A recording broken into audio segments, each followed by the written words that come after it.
Olá, amigos. Olá, amigas. Estamos iniciando o nosso Economia e Desenvolvimento, desejando que estamos no primeiro mês de 2023, que vocês tenham um bom ano e tenham umas fériasinhas aí, possam recarregar as energias e reiniciar a vida. Afinal de contas, as coisas têm que acontecer e começam a acontecer e devem acontecer, e tomara que tudo dê certo na vida de cada um de nós. Afinal de contas, cada um de nós busca o seu espaço e busca ter a felicidade, ser feliz na vida e fazer a sua família também feliz. Bom, nós estamos iniciando nossa Economia e Desenvolvimento e sempre neste primeiro bloco nós temos o Momento Empresarial. Loni, obrigado pela tua presença uma vez mais aqui. Como é que começou o ano? Como é que começou o ano? Bom dia a você e bom dia a todos os ouvintes. Ótimo, muito bom, Silvio. Muitos planos esse ano, muitos planos, muitas novidades para esse ano. Aliás, uma das novidades ela vai nos contar depois que ela fizer o comentário aqui que ela veio fazer, que é um comentário que vai tratar sobre, e eu sempre falo isso aí, uma empresa, ela precisa ter dois profissionais básicos, além daqueles profissionais identificados com o objetivo principal da empresa, advogado e contador.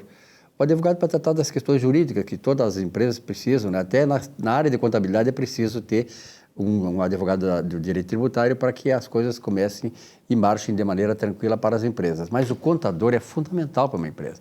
Uma empresa que não tem uma contabilidade serinha, correta, ela está fadada ao insucesso.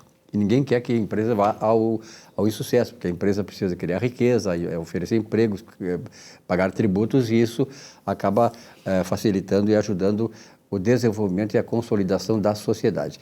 Loni, me diz uma coisa, a importância do contador, tem muita gente que não tem essa visão, e quais são, digamos, Nelson, quais são os campos de atuação desse profissional? Tá, sim, Silvio. Então, eu vou começar aqui citando uma frase do consultor de empresas, William Deming, que diz assim: em Deus nós confiamos e para todas as outras situações traga meus números. E isso mostra já bem a importância do contador, que sempre onde tem números, relatórios, apurações, demonstrações, previsões, ali está o contador. Então, é bem essa a importância do contador. E, então, assim, quais são onde ele mais atua? O contador, ele participa dos trabalhos desde a fase da criação do plano de negócio de uma empresa, né? Contribuindo já com o amadurecimento do conceito, contribuindo para o amadurecimento do conceito, indicando as atividades para incluir no CNPJ e principalmente elaborando então um planejamento tributário mais econômico dentro da lei. E também, além de auxiliar nas atividades burocráticas, o contador também ajuda os empreendedores na tomada de decisão. Isso ocorre porque esse profissional ele tem a capacidade para prestar consultorias para o desenvolvimento do negócio. E ainda que dentro das empresas, o que o contador pode fazer dentro das empresas? Ele é responsável, então, principalmente pelos departamentos aqui societários, contábil, fiscal, pessoal, financeiro, gerentes e controllers. E também temos os contadores que atuam dentro dos diversos órgãos públicos, universidades e ainda os auditores internos e externos, peritos e empresários. Isso são profissões, digamos assim, não só peculiares, mas exclusivas do contador. Sim, exatamente. Tem alguns que não são, por exemplo, ele pode atuar como gerente dentro de uma empresa, e sendo que não é necessário, né? Mas ele atua também pelo seu amplo conhecimento, né? Perfeitamente. O curso de contabilidade, aliás, que é universitário, eu fiz economia, mas também teve um tempo que eu fazia contabilidade. E realmente, como tu falaste muito bem, Loni, a contabilidade te dá uma visão maior, mais ampla da empresa, não só a questão dos números, mas a questão como se projetar o crescimento disso. E quando se fala em crescimento da empresa, tu fala em uma série de outras questões que também o contador tem essa habilidade profissional e essa sensibilidade para ajudar a empresa. Sim, exatamente.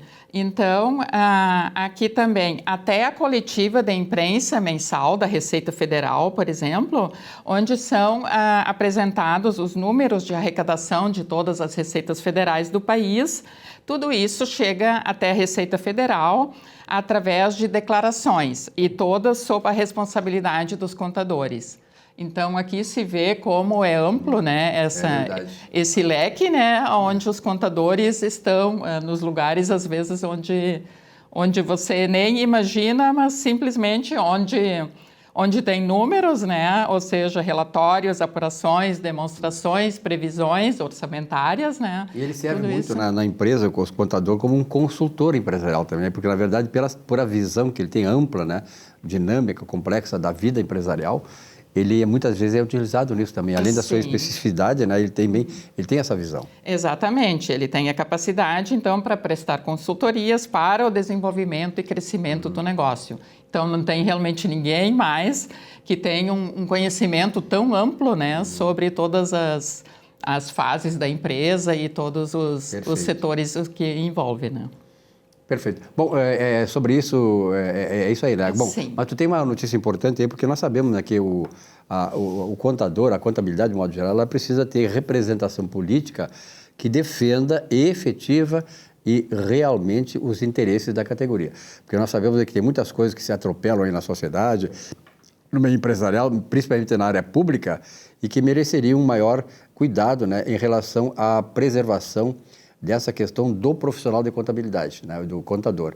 E temos eleições agora esse ano, né? Sim, exatamente, Silvio. Então, eu quero me dirigir aos colegas contadores e técnicos em contabilidade, que este ano nós teremos as eleições do CRC e eu quero, então, informar aos colegas que com muita alegria e com muita satisfação que eu estou este ano coordenando um grupo para uma chapa das eleições. Então, já é um momento muito feliz para mim poder comunicar isso aos colegas aqui neste seu programa, Silvio.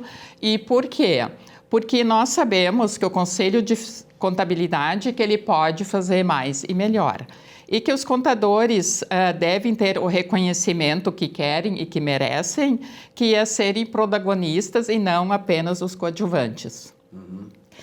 Então, se você quiser fazer parte desse grupo, os colegas, né, ou enviar sugestões, entre em contato através do meu Instagram, que é @LoniMaletsky, que depois vai estar aqui na tela, né? Lá você terá as informações do meu contato. E este será um espaço onde finalmente você, contador, onde finalmente nós vamos sentar e para conversarmos sobre os anseios, sobre os desejos, né, sobre as mudanças, né, que o profissional espera do conselho, e a gente vai sentar para conversar sobre isso. Cada um é importante, cada pessoa importa, então você pode entrar em contato comigo que a gente vai agendar um horário com um grupo e nós vamos sentar e conversar. Poucos conselhos profissionais têm tanta importância quanto o de contabilidade. Eu digo por quê? Eu sou economista, meu conselho de economia... O economista, de modo geral, a profissão de economista é muito ligada ao setor público. Lá atrás, no gerenciamento do planejamento público, então exigia que uma profissão, e essa profissão foi escolhida o economista, que tem uma visão macroeconômica global, né? Então o economista tem essa característica, mas o contador, ele tem ele permeia muito toda a sociedade, do micro ao macro. Então, ele é importante. E por que é importante? Não é apenas você se registrar no conselho para exercer a profissão, que é necessário, é fundamental, é imprescindível, mas é necessário também um engajamento político, porque através desse engajamento político, né, Loni, é que vocês têm, assim, a possibilidade de ampliar o mercado de trabalho, preservar o mercado de trabalho que é exclusivo do contador e, de certa maneira, garantir a profissão. Então, é fundamental que haja esse engajamento. Por isso que é importante uma eleição do Conselho de Contabilidade, como vai acontecer agora em novembro. E é muitas vezes importante você mudar um pouco os ares, né? Quer dizer, colocar gente nova, com oxigênio novo e tal, para que as coisas andem melhor e de maneira mais qualitativa. Sim, exatamente, Silvio. O que nós mais ouvimos dos colegas contadores é que eles se sentem desamparados. Enfim, eles ficam com um problema entre as quatro paredes e se sentem desamparados. Então, a gente justamente vem para incluir os anseios da classe, né, nessa nossa chapa aqui. Perfeito. Loni, obrigado e sucesso nessa chapa aí, que conta com o nosso apoio, porque, na verdade, a gente quer que entidades como o Conselho Regional de Contabilidade tenha realmente a importância e desenvolva a importância que ele tem na comunidade, principalmente na defesa dos interesses específicos da categoria que ele representa. Muito obrigada, Silvio. Muito obrigada aos colegas também. Até a próxima, então. Até a próxima. Olá! O pós-pandemia mudou as relações trabalhistas e a própria forma de ajustes no processo econômico. No livro A Condição Humana no Ambiente Corporativo, eu trato de como lidar com essas novas formas de relações econômicas. Nas palestras sobre o tema, os seus colaboradores serão motivados e preparados para se autorrealizar e potencializar os resultados da própria empresa. Faça contato, a transformação vai acontecer e o retorno será uma realidade para a sua empresa e a equipe de colaboradores. A hora é agora. Aproveite e tenham todos uma boa semana.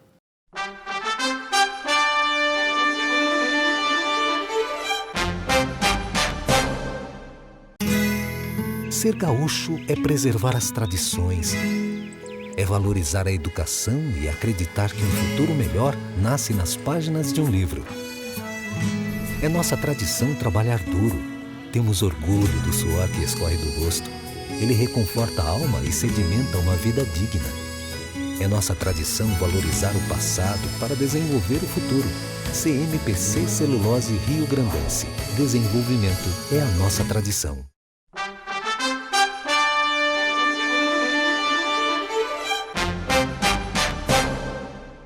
Olá, meus amigos e amigas. Hoje, falando sobre os seus direitos, eu gostaria de dar uma dica sobre o direito do trabalho.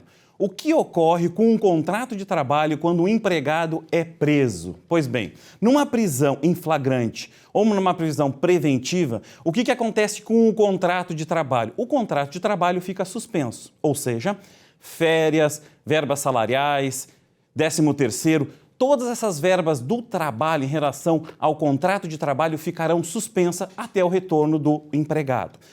Quando ocorre a sentença condenatória penal, onde há trânsito julgado e ele é condenado, pode o empregador fazer a rescisão do seu contrato por justa causa. Aí o empregado não tem os direitos de verbas rescisórias. Essa é a dica de hoje. Meus amigos e minhas amigas dentro do programa Economia e Desenvolvimento, eu, Laércio Tadeu, presidente do Sindareia, tenho a honra de poder apresentar agora o nosso programa sobre o segmento. Tenho participado bastante vezes do programa, mas hoje eu tenho um especial a seguir que será mostrar tanto imagens como depoimento dos meus associados. É com muito orgulho que eu tenho apresentar esse programa que vem a seguir e vamos ver como funciona a nossa mineração, histórias da mineração. E aí vamos ter ideia de como a gente trabalha por esse Rio Grande e como a mineração é importante para a economia rio-grandense. A Esmarja faz 30 anos esse ano, um histórico muito bonito, da onde uma empresa de mineração dificilmente ela tem uma história tão longa dentro do trajeto usando bem mineral, que é a areia, o segundo maior bem consumido no mundo. Dentro disso, a Esmarja foi, na composição dela desses 30 anos, ela foi fundada por pequenos mineradores dentro da região do Rio Jacuí, que num primeiro momento era associação e por forma de lei acabou se tornando sociedade. A situação da Esmarja hoje dentro do trecho é uma situação de criação, ela participa de todos os meios hoje sociais dentro das comunidades e dentro disso também fazendo participação conjuntamente ao Sindareia, que hoje é liderança dentro do mercado na composição do consumo sustentável dentro da areia do Rio Jacuí. A areia é um mineral indispensável na construção civil. Sem areia não se faz uma obra qualquer na construção civil. É o segundo bem mineral mais consumido no mundo, ele só perde para a água e juntamente com o seu parceiro, a brita, que é outro agregado da construção civil, representa quase 70% da produção mundial. E aqui na Esmarja nós operamos da seguinte forma, né? Nós temos as áreas de extração, temos escritórios flutuantes, são verdadeiras casas que os funcionários ficam 24 horas por dia com todo o equipamento disponível. E a partir desse escritório flutuante eles têm lanchas voadeiras e outros equipamentos para monitorar a extração. A extração propriamente dita é feita em leito submerso de rio, né, com o uso do equipamento de dragas autopropulsáveis. É um equipamento bem ágil, que com o equipamento só possibilita a extração, o carregamento, o transporte e o descarregamento. Então, essa draga, com uma draga só, o equipamento só, você faz todas as etapas da mineração, sendo que o transporte ele varia de 30 a 100 quilômetros de distância, né, da região de extração. E na sequência nós temos toda uma atividade de controle de monitoramento da mineração. O primeiro controle é feito com um sistema de rastreamento via satélite online, que é obrigatório. No entanto, ele foi uma demanda do setor privado, lá na década de 2004, exatamente para melhorar a imagem do setor produtivo. Esse rastreamento possibilita que as dragas minerem estritamente dentro da cerca eletrônica delimitada pela FEPAM no processo licenciatório, saindo 1 metro fora do local licenciado a um corte remoto da bomba de sucção, e ela paralisa suas atividades e ao mesmo tempo encaminha uma mensagem automática para a FEPAM. E como monitoramento ambiental, a gente tem várias etapas, principalmente batimetria periódica, se faz batimetrias do leito de margem, toda ela nivelada, para ver como é que está a evolução do leito. Faz um controle da morfodinâmica da margem, quer dizer, controle do processo erosivo, evolução ou involução do processo erosivo da margem. Faz controle da qualidade da água, independente, muitas vezes, das modificações provocadas pela mineração. A gente tem um controle total da qualidade da água, faz um controle dos organismos plantônicos e bentônicos, que são organismos flutuantes, dos organismos bentônicos, que são os organismos fixos no fundo, no leito do rio, controle da ictiofauna, que são os peixes, né? Isso semestralmente faz levantamentos para ver como é que está a qualidade dos peixes, e também controle de aves e de vegetação marginal. A gente trabalha com areia há uns 40 anos, que a gente virou assim, englobou de navegação, extração, comércio, englobou tudo, nós já temos uns 40 anos aí. Nós é uma empresa assim, a gente entende que bem sucedida, porque nós fomos o segundo a colocar um novo sistema de dragagem de bomba no rio Jacuí. Antes foi a Navegação Santana, então nós fomos praticamente pioneiros. O sistema de bomba veio porque era muito obsoleto o sistema de descarga. Usava-se uns guindastes, era muito moroso o sistema, os operadores, era muito difícil na época, era uma profissão muito requintada, os operadores do guindaste. Então, de noite era complicado, mexer com a caçamba dentro dos porões era mais complicado ainda, porque não enxergava, tinha uma pessoa fazendo ali o rechego, né? Então, como as áreas foram ficando mais difíceis para a draga de Rosário, não tinha mais barranco, que tinha uns barrancos que tinha que cair em cima das caçambas. Porque a caçamba, a lança da draga, 1 metro, 1,5 metro assim. Então, quando ela virava, nós temos uma draga de Rosário até hoje, alugada por uma empresa aí, mas hoje praticamente só para ter. E serve até como recordação para a gente. Aí foi feito o sistema de bomba, porque o barco vai lá, carrega mais ligeiro. Tem um sistema de peneira, uns giratórios, outros não. Nós temos um sistema bom aí, que nós conseguimos tirar uma areia de qualidade ainda hoje aí. É sistema de dreno, é coisas que nós viemos durante a vida, até porque nós viemos do sistema de areia, a gente veio do sistema de navegação. Eu tenho um estaleiro junto com um irmão meu que faleceu o ano passado. Os nossos barcos todos foram construídos lá em Charqueada. E o meu irmão foi um ícone aí na ilha que foi. Ele se chamava ele até de pai. Ele foi o pai de toda a navegação aí. Em sistema de fabricação, nós temos estaleiro até hoje. Fabricação em charqueadas. Ali eram fabricados os barcos, reformados, aumentados, barcos alterados. Hoje, por exemplo, nossos barcos, a capitania só despacha. Pegou uma tonelagem grande, são barcos de mais de 1.000 toneladas, né? Então tem que se contratar uma empresa uma classificadora, porque a capitania vai até uma certa 500 toneladas, parece 400, 500. Depois eles não têm mais corpo para vistoriar essa embarcação grande. Aí vem mais do que um engenheiro para ver máquina, vem um de navegação, vem um de náutica, vem um de segurança.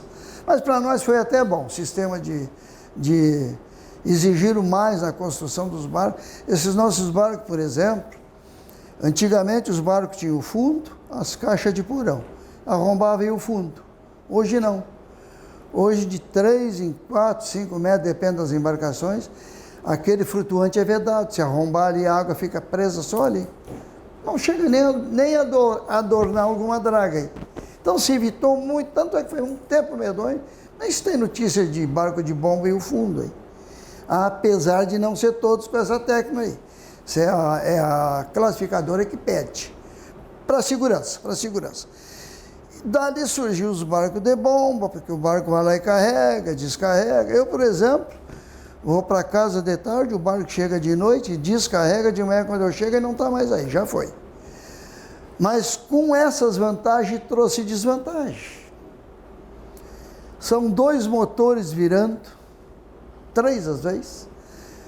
O motor da draga que toca a draga chega lá, não apaga. Até eu estava conversando com um tripulante meu anteontem ali, disse, olha, seu Valdo, esse motor dessa draga aqui, eu me lembro que ele esfriou 2 horas só esse mês aí. Não deu tempo de esfriar o motor. Esse que eu acabei de trocar aí agora. Então, é 2 Scania hoje comendo óleo, isso foi para cima do preço da areia. Hoje a areia a gente entende como cara e se ganha menos, bem menos.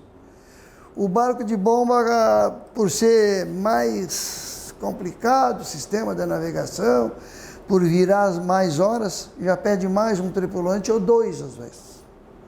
Isso veio tudo para cima da mesma draga. Aí você ganha mais, que o barco vira mais, chega de fim de mês, você faz uma conta, será que vale a pena? Era tão bom antigamente, né? Vivia o dragueiro, faceiro, existia, todo mundo trabalhava, cada um melhorar mais. Terminou isso hoje, hein? Nós ainda temos sobrevivendo aí por qualidade de material, horário que se atende e tratamento aí que a gente recebe bem o pessoal antigo. A gente tem uma boa garantia de estoque. Hoje o cara que vem comprar areia aqui, antigamente você botava um barquinho, o cara trabalhava, hoje não. A gente funciona com empresas grandes aí, eles querem saber se o senhor tem o direito de mineração. De vez em quando pedem a nota da procedência da areia. É uma licença da FEPAM. Para quem extrair lá tem que dar uma nota de onde está saindo aquele material. Aí nós temos que dar para eles, porque eles vão fazer uma obra pública, né? Eles querem uma areia desse jeito. Então isso aí veio tudo a calhar, veio tudo. Hoje nós temos o sistema todo, a gente não dá para se queixar disso aí, não exige muito estudo, teu cara não pode ser bobo nisso aqui. Tem que trabalhar. E eu acho 2 coisas na vida, o cara nasce vagabundo, nasce trabalhador. Nós nascemos trabalhador. Lá no início eram bem mais dificuldades na nossa produção, na nossa operação. Hoje o processo está mais sistematizado, está mais automatizado também, certo? Consegue-se produzir numa situação melhor. Um sistema em relação à produção, ao mercado, tem um aspecto bem positivo. Hoje temos uma demanda maior, hoje o nosso mercado tem um consumo, né, em obras, em investimentos de infraestrutura que exige mais produção dentro do segmento.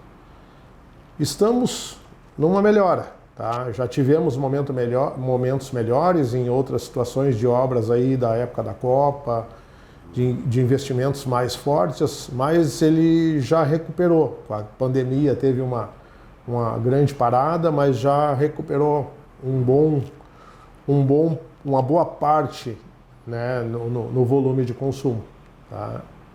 Acho que temos que ser otimistas. Com todas as dificuldades, com todas as mudanças que temos no segmento, temos que ser otimistas, temos que acreditar que vai recuperar mais ainda, vai melhorar mais e isso aí. Com a experiência de hoje, seria muito mais fácil recomeçar, tá? Eu voltaria. porque eu tenho uma paixão por isso que eu faço, os meios ali, as embarcações, né, por toda aquela essência de vida que a gente já passou. Eu acho que o sindicato tem influenciado muito esse setor, tem abrindo as portas do nosso segmento e com isso mostrando que a areia até pouco tempo eram considerados bandidos, né? Porque com as dragagens de alguns que eram fora das áreas autorizadas, né? E o sindicato fez um trabalho muito grande nesse sentido, conscientizando e mostrando para as entidades que o pessoal da areia procurava trabalhar direitinho dentro das normas que eram estabelecidas pela proteção do meio ambiente. Então isso aí eu acho que foi o grande ponto que levou hoje a ter uma respeitabilidade dentro do segmento. Foi esse tipo de quebrar uma certa animosidade que existia, né, no segmento, e graças a essa política do Laércio de aproximação, hoje tem um entendimento ótimo entre as autoridades e o meio, exercendo então o trabalho da melhor maneira possível. Eu, desde que eu iniciei na areia e depois eu fundei o sindicato, eu sempre frisava para o pessoal de que a areia ela era finita e que a renovação, a recomposição da areia leva milhões de anos e que então as nossas jazidas que eram aqui, a gente dragava 5 minutos aqui do cais de Porto Alegre, que isso aí iria terminar com o tempo. Então a gente teria que aproveitar. Havia uma certa concorrência assim muito desleal e o pessoal brigava muito por preços e eu sempre tentei colocar na cabeça das pessoas que tínhamos que trabalhar dentro de um meio em que não considerasse o seu colega como um adversário, e sim como um que trilha no mesmo espaço, no mesmo caminho, e procurar ter melhores preços para poder superar, porque ela vai terminar um dia. Isso eu sempre frisei. E hoje está com uma dificuldade muito grande, né? Eu trabalhava com navegação. Antes de vir para a areia, eu trabalhava na navegação para Rio Grande. Tinha transporte de granéis para Rio Grande. Depois eu vim para a areia. Então eu fazia parte do Sindicato das Empresas de Navegação. Eu fui da diretoria muitos anos, fui presidente. E eu usava muito a estrutura do sindicato para defender os problemas da areia. Então eu falava para os colegas, na época, nós temos que formar uma entidade nossa, para não depender do sindicato. Eu tinha carta branca, tinha até uma ala que era reservado ao problema da navegação de areia, em que tinha liberdade. Mas não era o caso, né? Nós precisávamos ter. Aí eu tinha um funcionário, ex-funcionário do sindicato, o Irã, que era um cara que conhecia tudo de sindicato, ele trabalhou em vários sindicatos. Aí ele saiu do sindicato, foi dispensado do sindicato, colocaram uma outra pessoa, mudaram a estrutura. Aí eu contratei o Irã. Irã, vamos fundar o Sindicato da Areia. Eu contratei o Irã para trabalhar sob minhas custas e na minha empresa. Eu usei então o Irã e nós começamos a ver tudo o que tem que fazer para nós fundarmos o sindicato. Precisa isso, então tá, então vamos trabalhar. Então juntei alguns colegas na época que estavam também interessados na mesma ideia.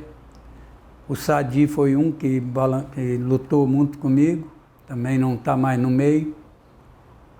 E aí fez toda a papelada, e isso demorava, ia para Brasília, tinha que ser autorizado, até que conseguimos, autorizamos, recebemos a carta do sindicato, não tínhamos sede, não tínhamos nada. Inicialmente eu usei a estrutura da minha empresa para tocar o sindicato, até que depois que a gente conseguiu acertar os ponteiros, aí então alugamos uma sede, e aí foi indo, até chegar hoje numa estrutura já muito bem montada, que está funcionando hoje na presidência do Laércio.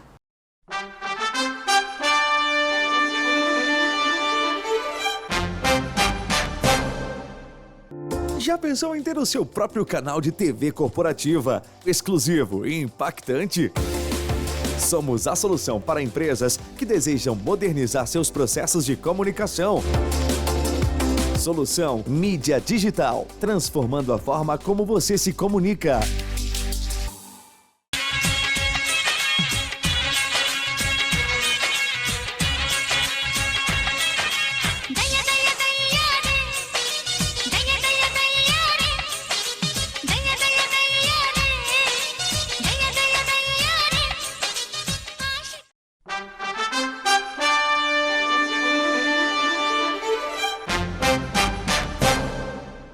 Muito bem, nesse espaço do nosso Economia e Desenvolvimento, lembrando para vocês que nós estamos há 22 anos no ar, graças a Deus, aí estamos aqui com o Alvergur Produções, aí, que é uma empresa especializada na área de edição de programas, e aí o sucesso também, porque tudo é contribuir para o sucesso de um programa, apenas nós estamos aqui na frente, e coisas mais atrás tem toda essa estrutura, né, que a Alvergur proporciona para todos nós.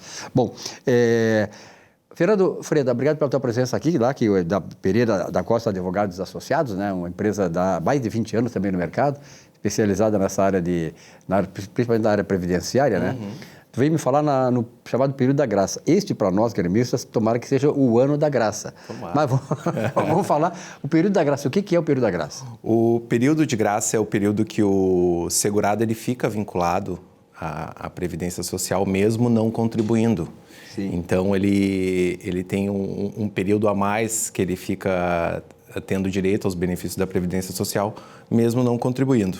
Mas antes de adentrar o tema, eu gostaria de só conversar sobre o salário mínimo que a gente tocou no tema aqui no programa do dia 8. Isso. Que estava meio com uma indefinição, seria 1.320 ou 1.302, e o governo, na semana passada, ele manteve o valor de 1.302, e isso impacta, né, nas contribuições dos contribuintes individuais e facultativos e nos MEIs, né, que fazem a sua própria contribuição. Então, quem contribui sobre a alíquota de 20%, o valor agora de janeiro já, é 260,40. Quem contribui sobre a alíquota de 11% fica 143,22. E os MEIs e os facultativos de baixa renda, que contribuem sobre 5%, fica 65,10.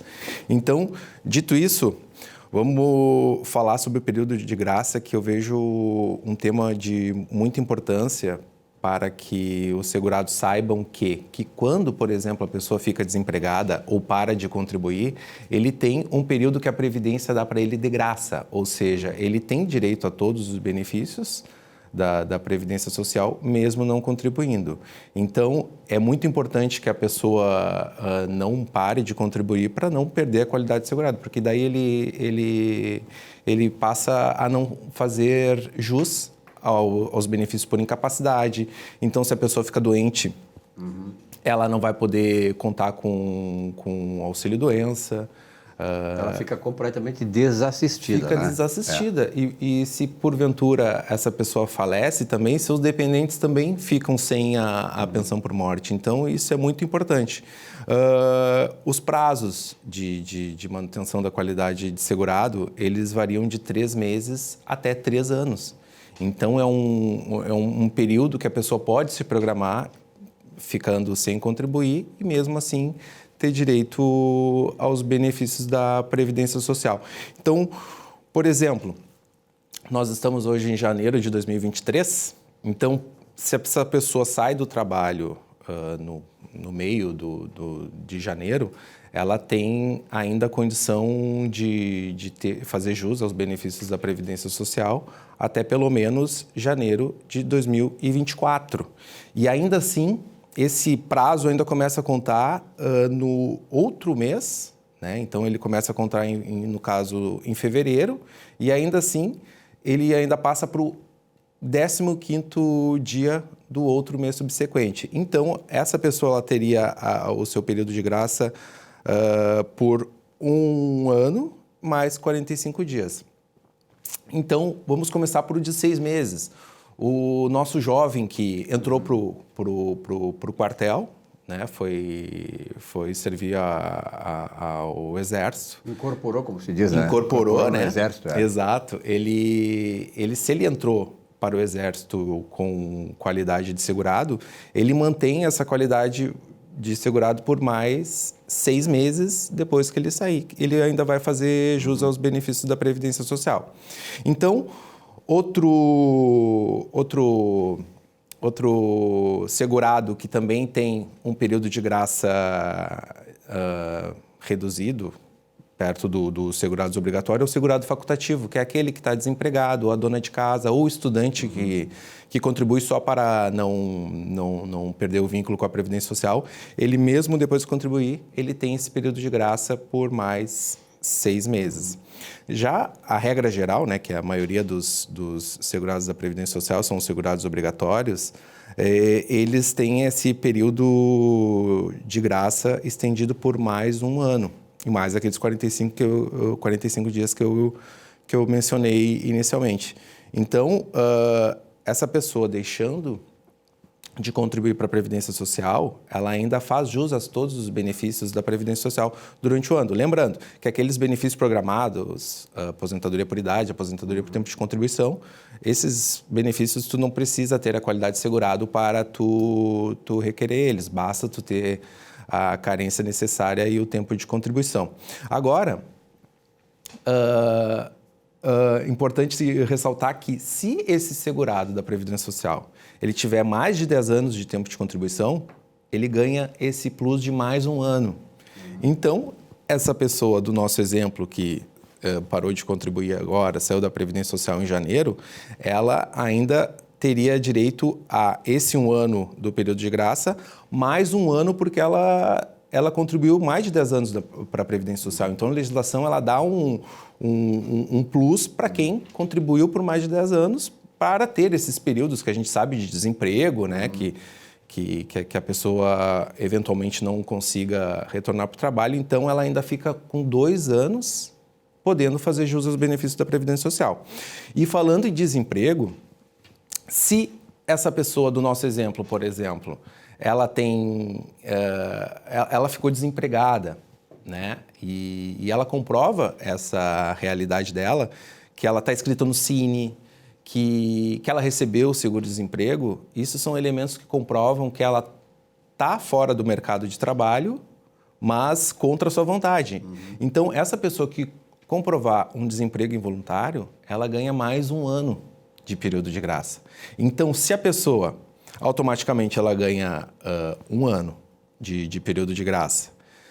Se ela tiver mais de 10 anos de tempo de contribuição, ela ganha 2 anos. E se, porventura, ela estiver desempregada, então essa pessoa ela pode ficar 3 anos sem contribuir para a Previdência Social e, mesmo assim, fazer jus aos benefícios da Previdência.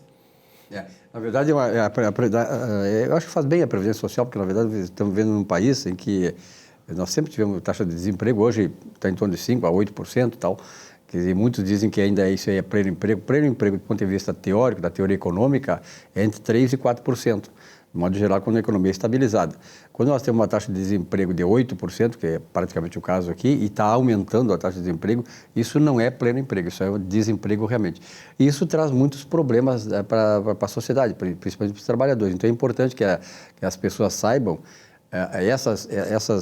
esses benefícios que a Previdência amplia mesmo numa situação de desassossego para o trabalhor. Sem dúvida, sem dúvida. Então, o segurado da Previdência Social, ele tem que saber que mesmo ele não contribuindo, a Previdência Social ele dá uma margem, que nem que a gente viu, que pode ser de 3 meses, 6 meses, 1 ano, 2 anos e até 3 anos, né? Se ela acumular todos esses critérios que eu falei, ter mais de 10 anos de tempo de contribuição para a Previdência Social e comprovar que ele está desempregado, que eventualmente, isso a gente verifica na prática, que essa questão do desemprego ela tem que ser realmente comprovada para ela ter esse mais 1 ano, né? Daí ele vai ter que comprovar, estando inscrito no Cine, ou recebendo o seguro-desemprego, né? E eventualmente o juiz ou o INSS vai pedir essas provas também por testemunhas, às vezes, né? Com certeza.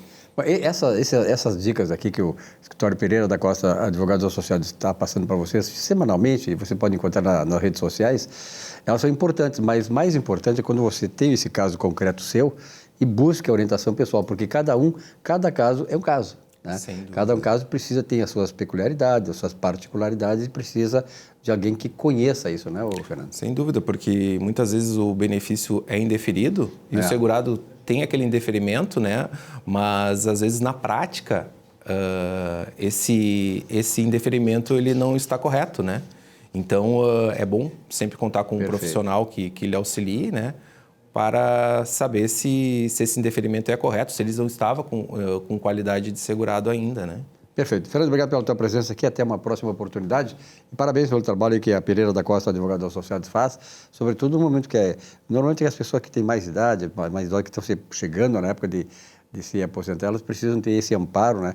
E, sobretudo, ser tratada com carinho, com atenção, como faz o escritório de vocês. Um abraço e até a próxima. Um abraço, muito obrigado. Um rápido intervalo, já voltamos aqui com o nosso Economia e Desenvolvimento. Até já.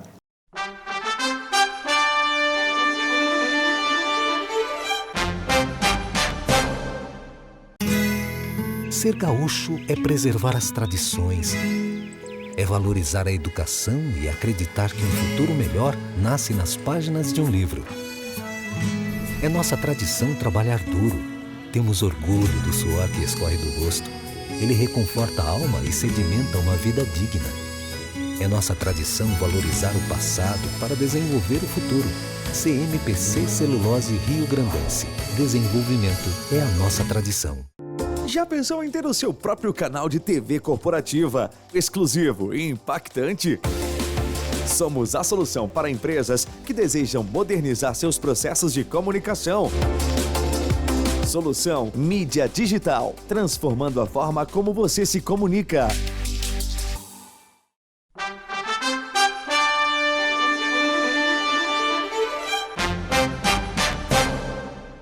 Muito bem, nesse último bloco do Economia e Desenvolvimento dessa semana, eu sempre acompanhei há muitos anos, estou há 50 anos nesse meio do jornalismo, e como economista, como palestrante, consultor empresarial, e a gente que viaja por todo o Brasil, viajei muito esse Brasil e aqui fora, na América Latina, um dos grandes impedimentos ao desenvolvimento dos países, das nações, das regiões, é exatamente a montagem de uma infraestrutura econômica que possibilite exatamente que a economia se desenvolva e ali nasça, né? Uma geração, uma civilização, enfim. Isso está acontecendo no Brasil. O Brasil hoje vive sob 4 rodas, ou 15, 16 rodas, dependendo dos eixos dos caminhões. Então, a nossa rodovia é importante, as nossas rodovias são importantes para, enfim, ajudar no desenvolvimento do país. Eu estou aqui recebendo hoje, mais uma vez, com muita honra, o doutor Carlos Wagner Firpo, empresário, que trabalha nessa área de infraestrutura. Isso é bem verdade, né, Wagner? Prazer em tê-lo aqui uma vez mais. Prazer nosso aqui também, estar presente assim. Sim, com certeza, não é? Hoje a maior parte do modal rodoviário do Brasil, né, é realmente o modal rodoviário, né? E com certeza, não é, todas as ações, não é, que sejam elas pelo Estado, pela União, por projetos de concessões, né, principalmente há um desenvolvimento, né, regional, né, que acontece dentro desses polos geradores de tráfego, né, que eles chamam, por exemplo, a questão da concessão de rodovias. Né. Isso está acontecendo, eu acho que o Brasil está destravando, né, esse verdadeira trave que fazia com que nós não pudéssemos ter um impulsionamento do desenvolvimento econômico. Isso está acontecendo. Esse ano passado, nós estamos agora em 2023 já, em janeiro, mas o ano passado também foi importante. Aqui no estado tivemos grandes avanços, é isso? Sim, exatamente. Nós tivemos em 2020, né, a questão do edital de concessão, né, da RSC 287, né? Foi assinado o contrato, né, em 21, né, e começou a operação em 21, setembro de 2021, né, que é a RSC 287, que liga Tabaí a Santa Maria, né, que foi vencida por uma empresa espanhola, né, e que está hoje, não é, em plena operação, né. Hoje já construída, né, mais 3 praças de pedágio, foram assumidas 2 empresas, duas praças de pedágio da IGR, e aí depois, posteriormente, foi construída mais 3 praças de pedágio, né. E teve também o edital, né, em 2021, da concessão, né, que é considerada da Serra e Vale do Caí, né, que são rodovias ali que a RS 122, a 240, não é, a 287, que parte da 287 ali, que liga, não é, Portão a Montenegro, que é bem deficitária, né, aquele trecho rodoviário com grande fluxo, né, e começa a operação agora em 2023, agora dia 1º de fevereiro, que está ainda, não é, em trâmites o início do processo de concessão ali. Então, ano passado movimentou muito, né? 2022 movimentou muito, não só a nível estadual, mas também nacional. Nós tivemos muitas concessões desenvolvidas pelo governo passado, né? Que se desenvolveu muito lá, as rodovias federais, né? Também estaduais, não é? Que é em Minas Gerais, não é? Em Mato Grosso, não é? Teve também a rodovia Rio-SP, né, também, que agora tudo com sistema novo, Free Flow, né? Então houve muito, e as concessões de rodovias elas vêm para compartilhar muito, né? E desenvolvimento, inclusive, regional, né? Porque a rodovia é muito bem pavimentada, muito bem sinalizada, não é, gera muito emprego, né? Gera muito emprego. Também desenvolve muitas tecnologias também, né? Não só no pavimento, mas também na operação dela, né? No que diz respeito à parte de serviço de atendimento ao usuário, como guincho, ambulância, né? Serviço de socorro, né? Básico, etc. Então, desses últimos anos, não só 2022, né? Mas desses últimos anos, ocorreu várias ações, né? Não só do governo estadual, mas também do governo federal, do que diz respeito à concessão da malha nossa rodoviária. Inclusive está previsto agora também, está sendo feito, né, já foi feito estudos de engenharia sobre a 290, né, aqui no nosso estado. Então, ou seja, são muitas ações, né, que foram desenvolvidas e que a nossa área, né, que é a operação de rodovia, ela vem evoluindo muito, né. Espero que seja dado continuidade, né, a todas essas ações que são de suma importância, não só como usuário, como nós usuários, mas também a nível, né, de desenvolvimento regional, né. Interessante essa questão que tu colocas, Wagner, porque os últimos dados do IBGE sobre o Rio Grande do Sul, que eu pesquisei na semana passada, eles apontam que há uma diminuição da população do Rio Grande do Sul, há uma diminuição da área urbana de Porto Alegre, as pessoas estão saindo de Porto Alegre para onde?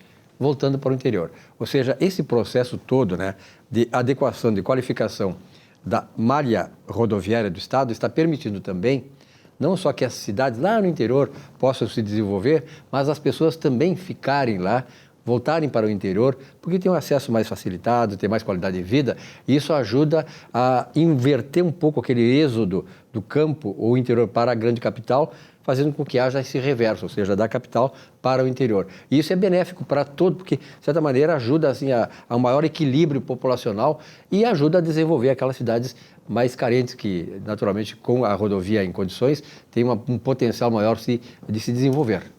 Sim, exatamente. Perfeito, né?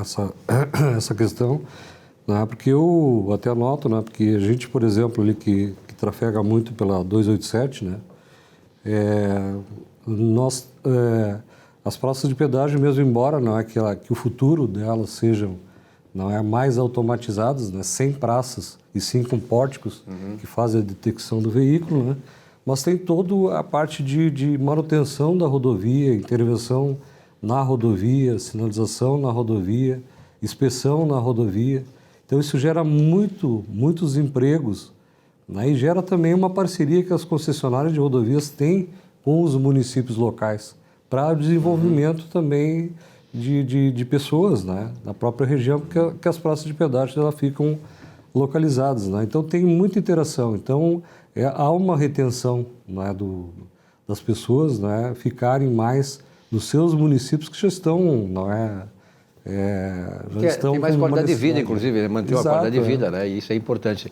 Agora, uma coisa interessante, não sei se foi Dan Ariely, um grande escritor aí, um dos livros que eu li dias atrás, e ele estava dizendo que tudo na vida é custo-benefício, que nós somos seres humanos, nós somos um ser econômico, né? Nós raciocinamos do ponto de vista econômico. Ele diz até o seguinte, que o próprio criminoso, e se relaciona ao caso do Brasil, o próprio criminoso no Brasil, por que cresce a criminalidade? Porque o custo é menor do que o benefício. Ou seja, nós sabemos que vivemos uma sociedade que pune mais o cidadão honesto do que o desonesto. Libera criminoso, né, e quer prender os caras que têm integridade.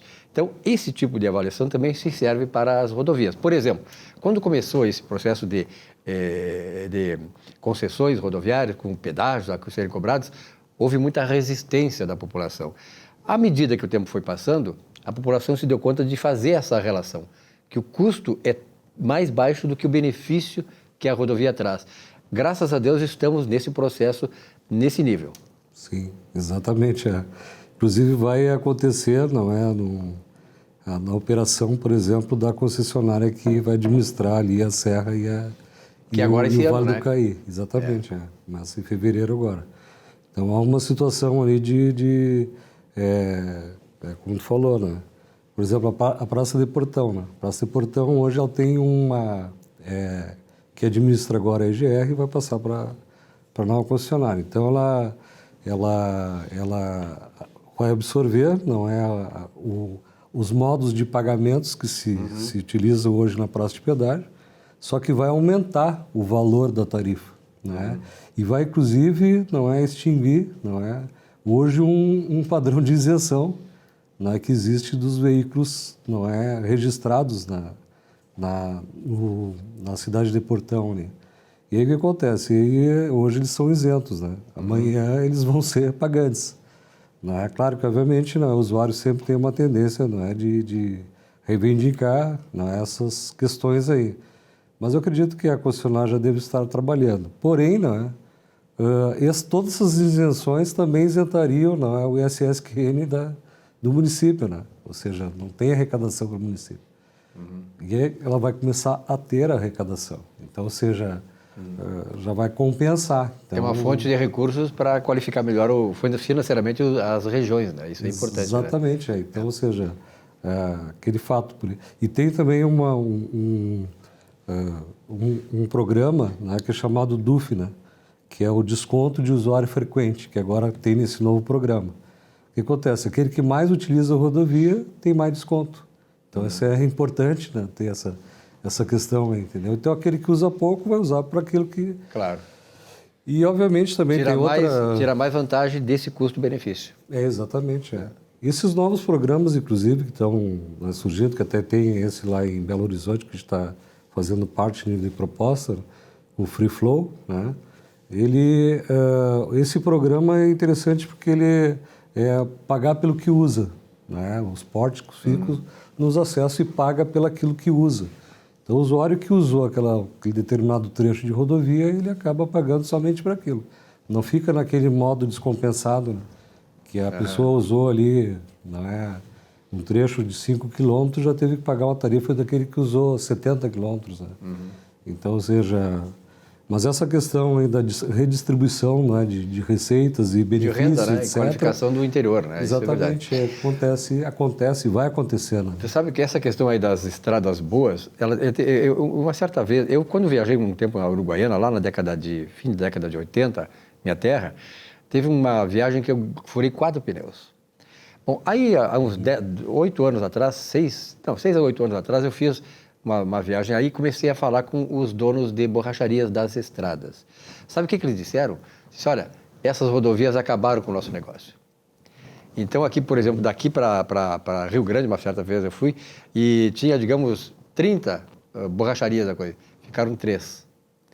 Ou seja, isso mostra que o custo-benefício veio em favor do motorista, porque ele deixou de ter pneus furados, desgaste da máquina, né? E todo o incômodo que uma estrada mal aparelhada, mal conduzida pode proporcionar ao viajante. Exato. Então, é uma vantagem prática, né? Não, exatamente, é o que muitos discutem também na questão do IPVA, né? Porque se paga 2 vezes, etc. Então, ou seja, essa questão, por exemplo, que são situações que acontecem ao natural, né? Esses acontecimentos, né? Ainda bem que foi só o pneu que furou, né? É verdade. E acidentes, né? E mais acidentes. O que dava de acidente nessa estrada 290 que vai até Uruguaiana era impressionante, a gente sabe, só pegar os jornais da época, né? De antes das concessões. E houve uma redução drástica, graças a Deus, e graças a esse processo todo de concessão que o país, né, através de mentes mais abertas e tal, e realmente socialmente mais responsáveis, abriu para botar a iniciativa privada a cuidar disso aí. Alguma coisa mais, Carlos Wagner? Não, acho que era isso aí mesmo, né? Porque esse, como eu sempre digo, né? Esse é um tema, não é, de extrema importância para nós. Sempre atual. Né? Ele é complexo e também que exige, não é, muito conhecimento no processo como um todo, né? Perfeito. Mas era isso aí. E é por isso que eu tenho trazido aqui, vamos trazer ele todo mês, graças a Deus, o Carlos Wagner Firpo, porque ele tem conhecimento e pode nos passar essas informações que acabam nos dando, né, um pouco mais de alívio, de sensação de segurança nas nossas estradas.